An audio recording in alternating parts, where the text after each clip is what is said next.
it's expected to it is expected to double what it is today, getting up to 120 million tons of e-waste annually. Again, there are both environmental impacts and human right impacts of this expansion. So waste contaminates soil, water, and air, and the whole system of like transporting waste, disposing of waste emits a lot of carbon too. In terms of human rights, people who are exposed to this waste are exposed to like toxins from the processing of the waste. It's hazardous. And this is disproportionately experienced by marginalized communities. This visual helps map it out. But in general, predominantly countries that are producing waste and developing AI are not the ones who are then like receiving the waste, and the waste has to live in their countries. So producers are not dealing with the hazards, are not dealing with the air pollution, the water pollution, et cetera, that I spelled out. Those are experienced by predominantly countries in the global south who, again, are not producing and perhaps not benefiting from AI in the way that other countries are. That's kind of doom and gloom, and there are a lot of serious concerns that we have to think about, but there's also the question, what are things that would help mitigate AI's environmental impact? And there are some answers to that. Number one would be powering data centers with renewable energy, because that would alleviate a lot of the greenhouse gas and carbon emissions that Sierra spelled out. The second also would be to implement ethical standards and regulations at these like AI organizations. As we said, there's a big issue with like transparency about the numbers going on behind the scenes. So it's hard for the general public or even like experts trying to research this to have an understanding of what really is going on. The third would be to improve the efficiency of AI training and software, because that would reduce the energy demand of these systems. The fourth, results validation, kind of ties into the regulations, but it would be great to have a system from beginning to end to really understand, okay, how much energy are you using? How much water are you using? How are you disposing of this? And is this valid and real? And then to tie into our point about the water, it would be good to require data centers to use recycled water to avoid like the amount of like fresh water that is being like devoted to this task. Some closing thoughts from us before we pass it along is that despite the conflicting data and the changing landscape, at the end of the day, there are clear environmental concerns surrounding AI, regardless of if we're off by, a gigawatt hour here or there.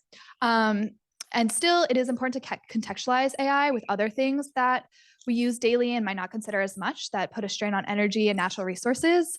So like we're on Zoom right now. That's really energy intensive. What does that mean in comparison to AI? What does it mean to like scroll on social media, to watch Netflix, to spend all day playing video games, et cetera, et cetera? What is the comparison there? And of course, AI has benefits too, and we're happy to talk about those next. These are our sources. They're also, I believe, linked in some resources we're handing out. And next is social sustainability.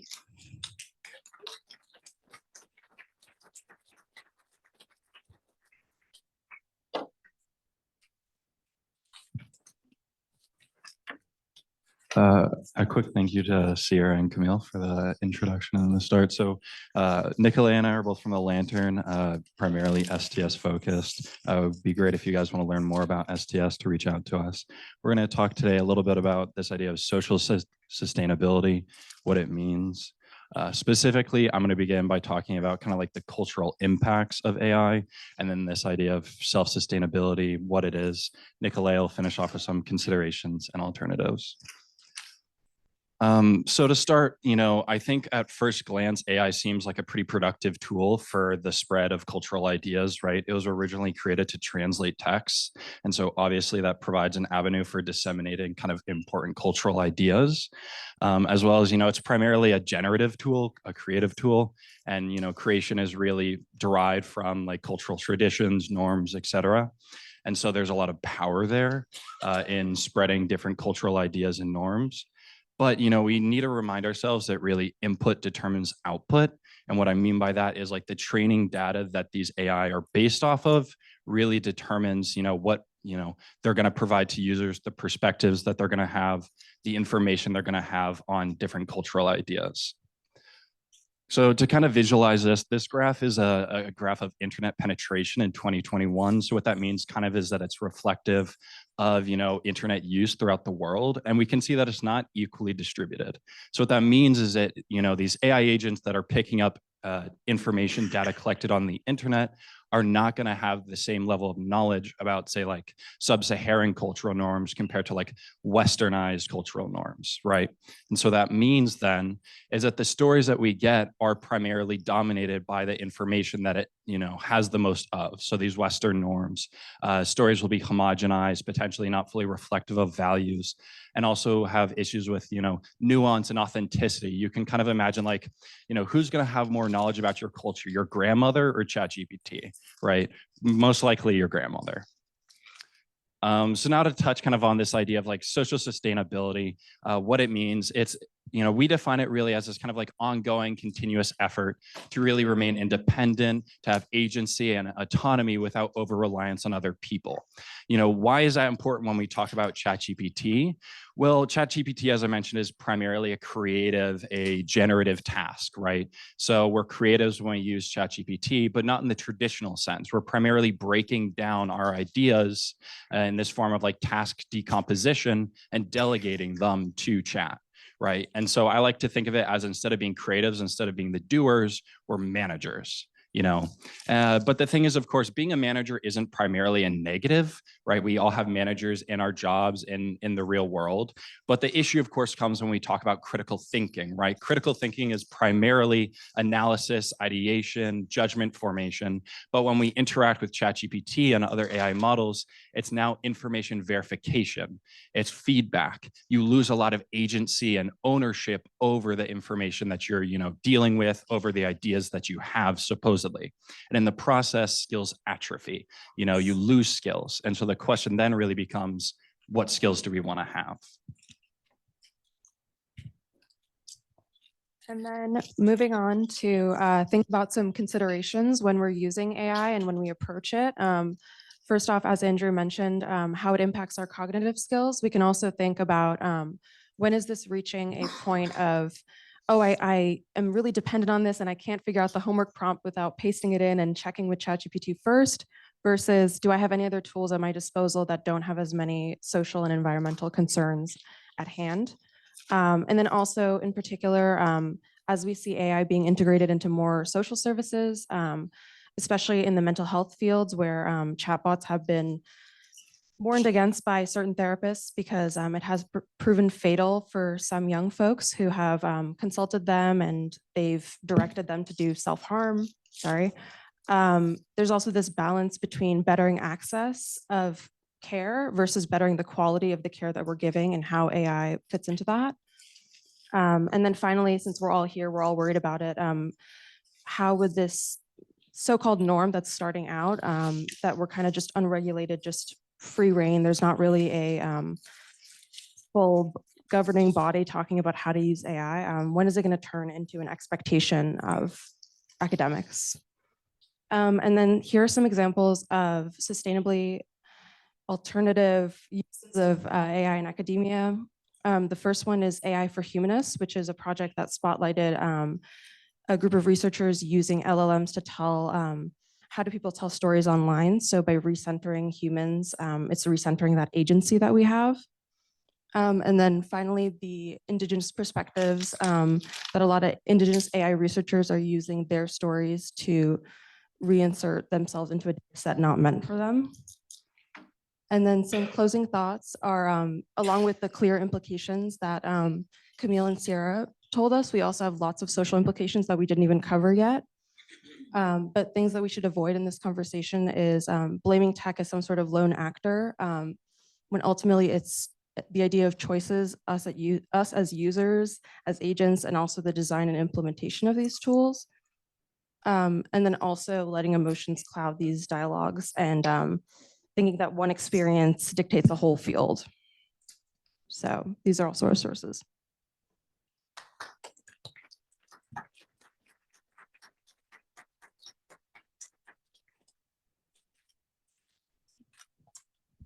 So we're actually going to invite our students right back up to be our panelists. So Andrew, are you going to start us off?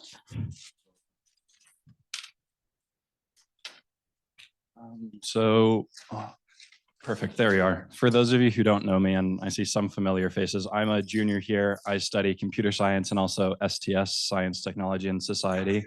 And so I'm primarily, a software engineer, a programmer. I deal a lot with machine learning and AI. I, build generative AI, apps as well as machine learning models. But then also, STS, I'm a writer, writing on issues of AI governance and other spaces. So, my real experience with AI has been a love-hate relationship. I use it all the time for coding. There's this app that I use called Cursor, which is an integrated AI for coding. I use it for documentation pulling, for, trying to debug errors, for understanding, the architecture, novel architecture that I'm dealing with. But I also am a writer, and I am really, really opinionated about my writing style and my voice. And I do a lot of writing for my classes, and that's one of the spaces where I do not touch AI. I have tried to use AI for writing, and hated it. I really, it could never capture my voice, my writing style. And so I recognize that that's, a space that I didn't want to include AI on. And I think for me, that's kind of the message that I was going back to earlier of it's what skills do you want to keep, right? Whenever a new technology is introduced, some skills will atrophy, job positions will disappear, and new ones will appear. Similarly here with AI, it's, what are the values, what are the skills that are important to you will, I think, ultimately determine and reflect how you use AI. Yeah, and I'm on the complete opposite of the spectrum. I've never used AI before. I've never even signed up for ChatGPT or my only slight experience in it is I'm taking an Intro to Digital Humanities course where we use Spacey and other LLMs and kind of study them on the outside, just as a brief survey of the field. But at the same time, as a sociologist and STS major, I'm really inundated with the information about this field. So it's kind of an outsider looking in and being open to these conversations, even though it's my personal preference not to use these tools. So, yeah. Camille and I are kind of the middle ground. So I used AI like ChatGPT when it first came out a couple summers ago for my internship. I was using it to write emails and to write social media posts for my job. And then I was seeing, my friend showed me some things about the environmental impact of AI. And then I was like, uh-oh. And then I did some research, learned more about it, and yet I still use it sometimes. Like I will ask ChatGPT to do things like to help come up with a title for my essay, or I'll use it to get like a quick answer here or synthesize something there. And then I feel really guilty about it. And I am grappling with like individual action of my usage versus like data centers and trying to find the balance between like responsibility and usage and choice and ownership and the guilt that comes with making an individual choice that might not reflect my morals and my environmental ethics. I'm going to echo a lot of what Sierra said. We share that environmental perspective and the fear about the environmental impacts. I'd also like to add, I also study a creative field here at Tufts, which is dance. And I am personally very concerned about like what ChatGPT and what the like introduction of technology and to creative thinking means, and like having people retain their creative skills and their critical thinking in like a creative aspect is something that worries me. I'd also like to introduce our faculty who are going to share their perspectives. So thank you to Nick and Angela for being here today. We'd love to pass it off to you now so we can hear your lovely and valued perspectives on this topic as well.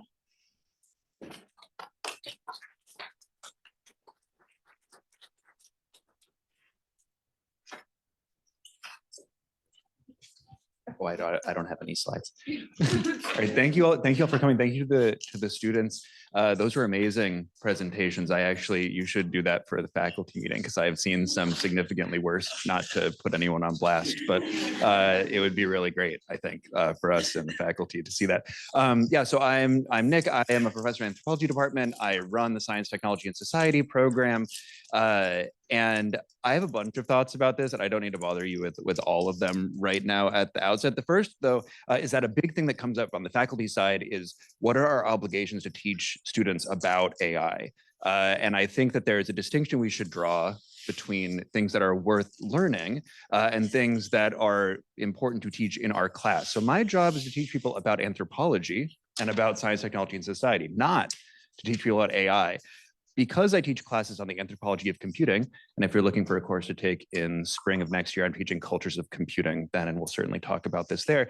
But there are people teaching all sorts of humanities and social science courses here that should not have to teach anyone about AI, and it's insulting to people who have expertise in actual topics that they should teach about AI. And so the everythingification of AI, I think, is a real problem for people in this space. And it does not mean AI is not important. If you say I don't have to deal with this in my classroom, it just means I have a whole lot of things to teach you about and not a whole lot of time.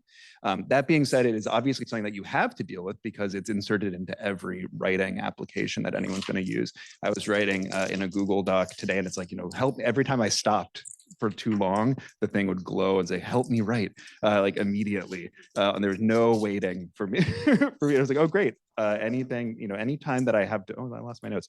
Anytime that I stop, it's like, what about this? Which brings me to my concern as someone coping with this in the classroom is that I think of my job broadly as teaching people how to write, how to read, and how to think. And those things are hard to do. And it is very tempting to not do them when you ought to, right? It is kind of like going to the gym and bringing a robot to lift weights for you is the way that I think about it. And worse, if like when you're like pulling down on the machine, the machine says, seems like this is a little hard for you. Would you like me to pull it the rest of the way for you? And that's like a real problem because I understand the temptation of wanting to do that when you're working on a project. This is why we end up, plagiarism is not new with AI. This is how you end up with plagiarism problems in the first place, right? Our students who are stressed out, they're under duress, and it's very tempting to do things that take the weight off, especially given the amount of obligations that people have. So somewhat counterintuitively, I think that one strategy for dealing with AI for us in general would actually be to sort of reduce the burden on students such that they feel obligated to turn to these systems and to have a robot lift the weights for you. As an instructor, trying to find ways to discourage that temptation that aren't punitive is something that I can try, internal to my little slice of your life, but it's not a very big slice, the part that I control. And so it's something I think we need to work on systematically. The last thing I want to point out, we'll have some chance for discussion, I think, later, is that one thing that we talk about in science, technology, and society is a way of thinking about technology, as Andrew and Nicolea mentioned a bit, as being isolated from social context, right? As having its own dynamics, as causing the future to happen all on its own. That's not how technology works. Technology exists in this broader social context. So one thing that I don't see people talking about when they say, oh, we got to teach you how to deal with AI, is that you don't have to deal with AI like Gemini, ChatGPT, whatever. You need to deal with like a really stupid boss who's going to like make you do something that doesn't make any sense, or who thinks that they can replace your job with AI. You're going to have to deal with a bunch of like maniac 20-somethings who are trying to tear down government infrastructure and replace it with AI that like doesn't really work because people have fantasies that it might work in a certain way. Those are actual AI problems. They don't sound like AI problems because they're about people primarily, not about how an AI system works. But that's what a real AI problem looks like, right? AI in social context looks like specific uses. And so one thing that I try to do in my courses, and that I think people should think about when they're thinking about AI more generally, is about these sort of social uses to which they're put. And again, it's not my job to teach you how to talk back to your boss, but I hope that I can help.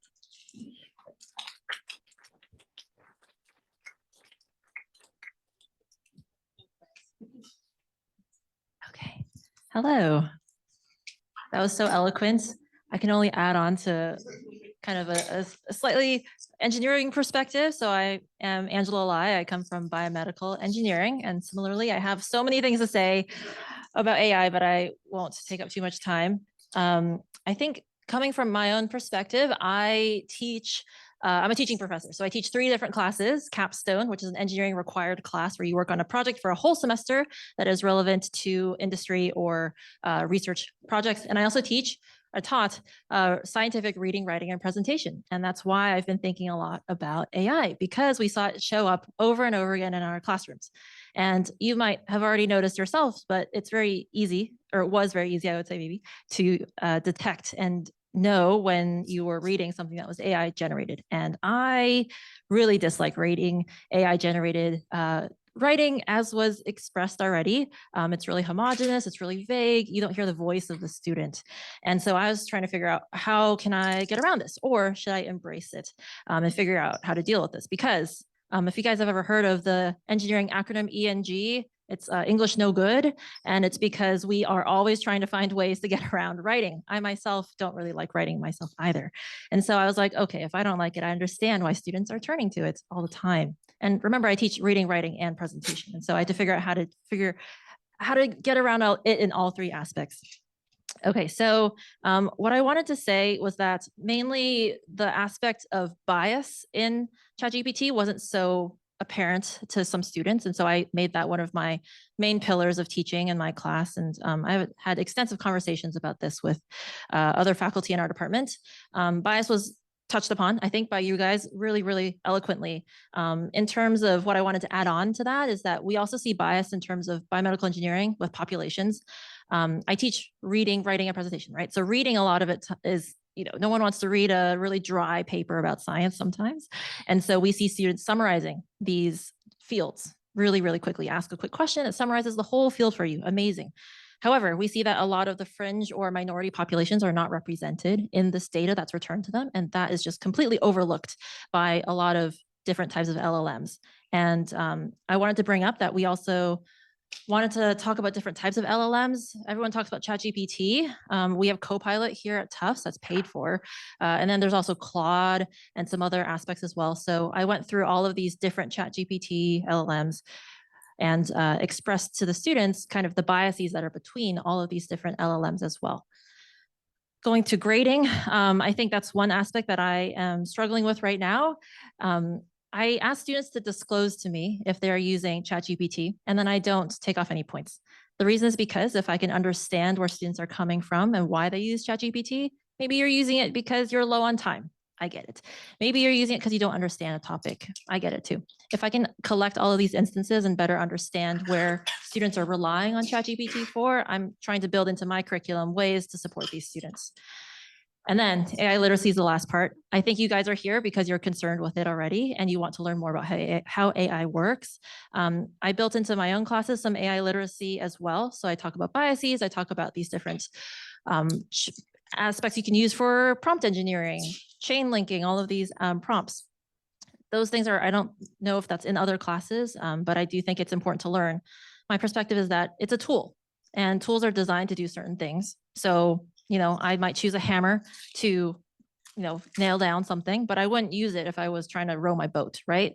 I think of ChatGPT as the same thing. It's a tool that's really good at some things and really, really bad at some other things. And I just want to make my students in my classroom aware of these differences of what it's good at and what it's bad at, keeping on top of it as it changes throughout, even the next month or so, it's going to be different. And being on top of it is, I think, partially my responsibility and partially your responsibility as well. But to draw your own conclusions about where you would want to use it and where you would not want to use it. And I think we're all maybe on that page. Okay, that's my perspective. Thank you. Thank you to our faculty and our students for helping us transition from the theoretical implications of these in terms of their impact on sustainability, their impact on society, to the more personal. What we want to launch into now for the rest of our time together is a way to share our ideas with each other. And we're going to start with some polls, and then we're going to go into small group conversations. So we're going to bridge the gap that way. So we decided to do something where everybody's going to click on something, and we'll use poll everywhere. If you have the handout, you can use that for a link. You can also use a phone. We'll give you a QR code. And we're going to give you 5 different statements to think about and click your agreement with. So for example, our first statement, which if it works the way I practiced is already activated, if you use the QR code, is I feel good about using AI. This isn't do you use it, but oops, do you feel good about using it? Is it enabled if you click on it?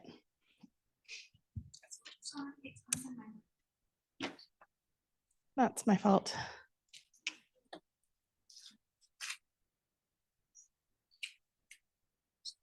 I feel good about using AI. Is that up?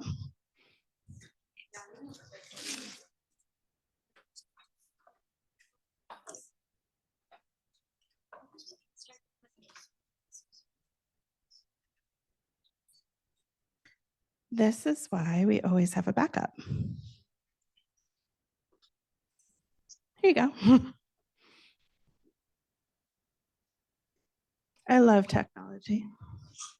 I really do, actually. I think it's fascinating, but I never, ever expect it to work. Kind of like ChatGPT. I love it when it gives me an answer and I never expect that answer to be right.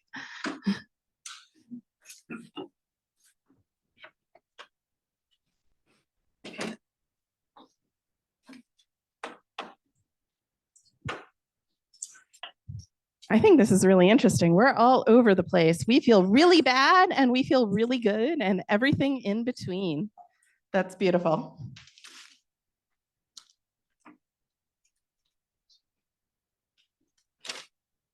Our next question is, I can use AI to help me learn a new skill.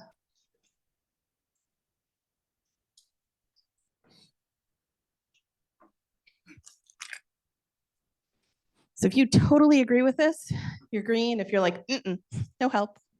And I didn't say what skill. You can fill in the skill you're interested in.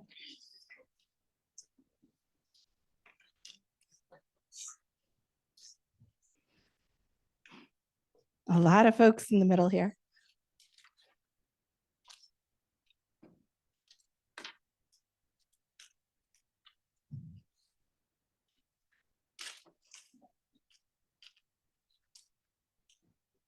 All right, as the rate slows down, I'm going to go to our next question, which is, my work is better when I use AI. This was something that was asked on the incoming student survey. They asked about whether they felt incoming students thought that AI could help them in their work. And there was a lot of disagreement. I also wonder how this would be if this was like a School of Engineering AI tech conference and we're asking the same questions, like how the variation across the spheres that we work. So less agreement about our work being better when we use AI, but some.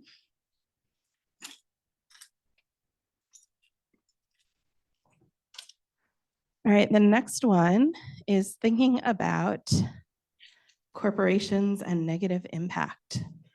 So whether or not you think it's about what you do, or if it falls on corporations to mitigate negative impacts of AI.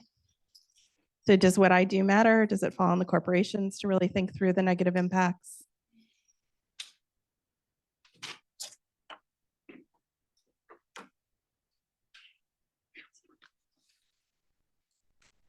It's really interesting that it's so diverse on every one of these. I'm not seeing a lot of movement to agreement or disagreement. I'm seeing less disagreement with this one than some of the others. And our last question, bringing it back home to Tufts.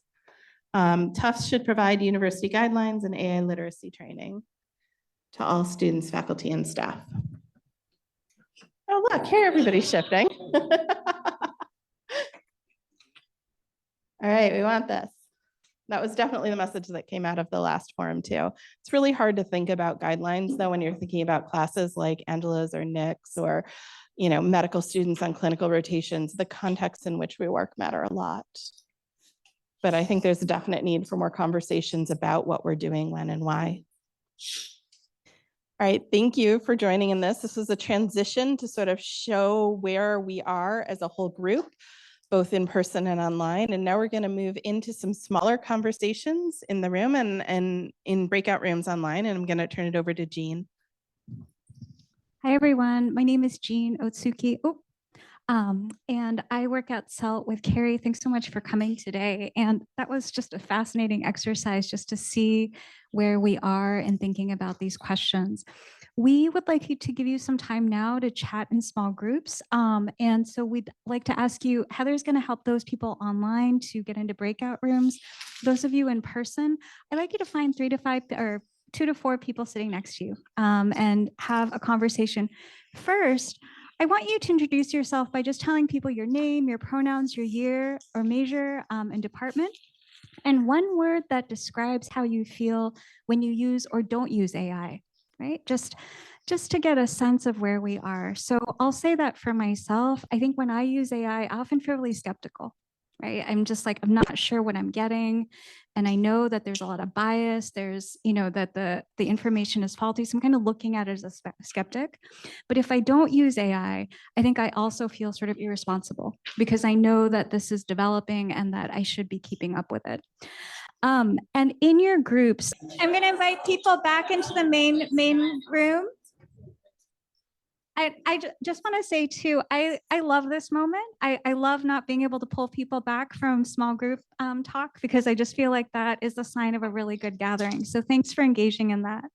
We've got just a couple minutes before we wrap up, and I would love to hear any group volunteers, some takeaways, some thoughts from their conversation. And there should be another mic floating around. So yes. Yep. Thank you. And if you could tell us your name, and just tell us a little bit about what you talked about. It wasn't as floaty as we thought. Hi, I'm Zion. I use he, him pronouns. How much of the intro am I meant to do? Yeah, okay. I'm Zion. So something I think is important to consider is that when we talk about AI, often in our heads, we kind of attribute it to like an entity, like we think ChatGPT is the AI. I think we're all circling around the conversation that our problems aren't with the technology itself, but rather the structure that this technology operates in. So to kind of explain what I mean by this, I remember when GPT-3 came out, I was very much in like an open source coding scene, and it was a really fun thing to use. I don't touch AI now. What we are complaining about isn't AI as a tool necessarily, but AI rather as a product that Silicon Valley is selling, pushing into everything, extracting minerals out of Congo. Like we are criticizing the system in which AI operates and honestly murders. Like genuinely, I want us to think of this system as violence, because if you see pictures out of Congo, if you see pictures out of Sudan, we are slaughtering entire communities for AI, and for us not to take a hardline stance on that is nothing but the highest point of privilege. Any thoughts? Thank you. Anyone else?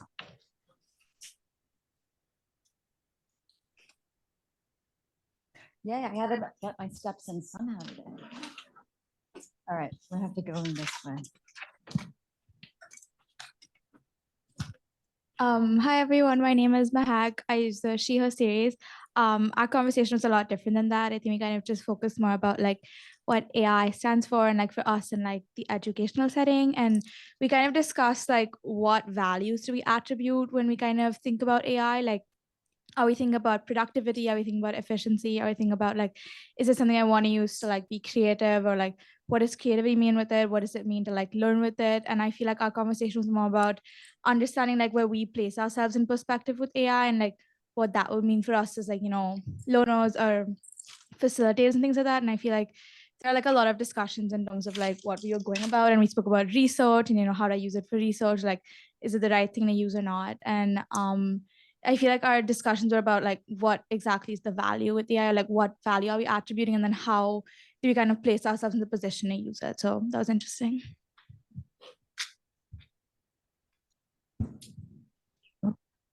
Anyone else? Share.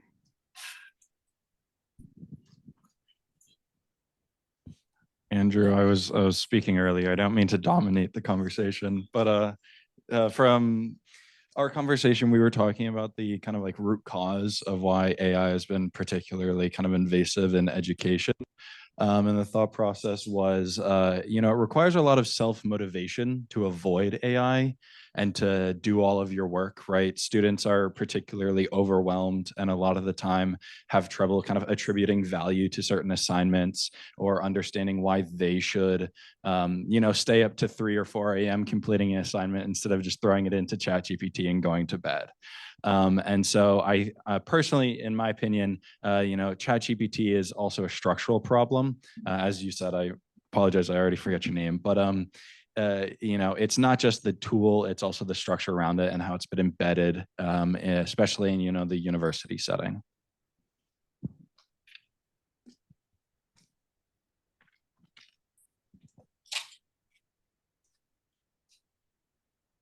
This isn't Ann Cullen, she, her. I'm at Ginn Library at the Fletcher School, and this is actually not from our conversation, which was wonderful. We had a wonderful conversation, but this is a follow on to what you're saying. I found it, this was, and I can't even remember, I think it was some conversation with some faculty at Fletcher, but it was a conversation about AI and what you're mentioning. And is that also an indication to just, you know, faculty in terms of structuring courses for us to really rethink these assignments, right? So because if someone is really not putting any value on the assignment, so they're saying, I don't really care, so I'm going to do AI, is it really a question to kind of rethink and reflect on assignments? And I know one thing I've really found fascinating, one of our professors actually, he negotiates with students in terms of the assignments for his class, the amount of points. I really think perhaps there's an opportunity for more of that. It's very, because that is a very interesting question. You know, it's like, I don't think this is of value, therefore,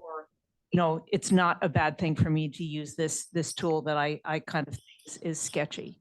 Interesting. Yeah. Yeah, and I think not just rethinking assignments. I mean, I think assignments are a great way because that's kind of where the rubber hits the road. But, you know, just thinking about what do we value? Like, what are we hoping to instill, you know, in you through these university years? Like, what are we teaching and what are we prioritizing in the learning enterprise?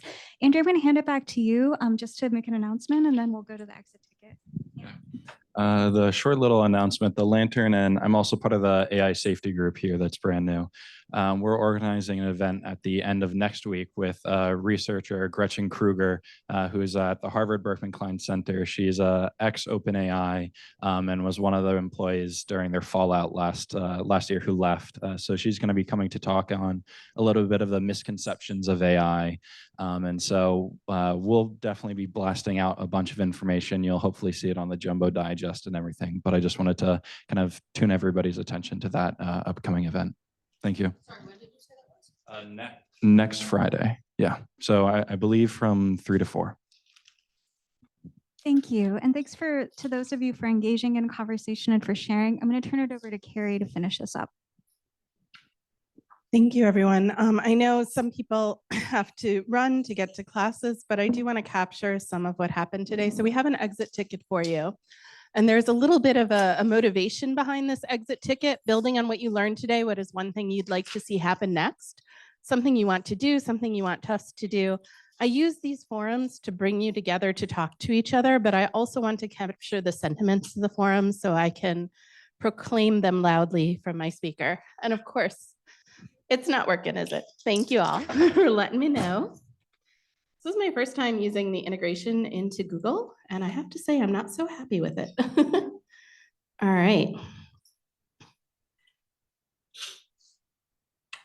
Nope, that's a different forum. That's this forum. There we go. What is one thing you'd like to see happen next? And where can I learn this from you all and share out back to the Tufts community in different places so that I can say, here's what the community wants, as opposed to here's what some administrator says the university wants.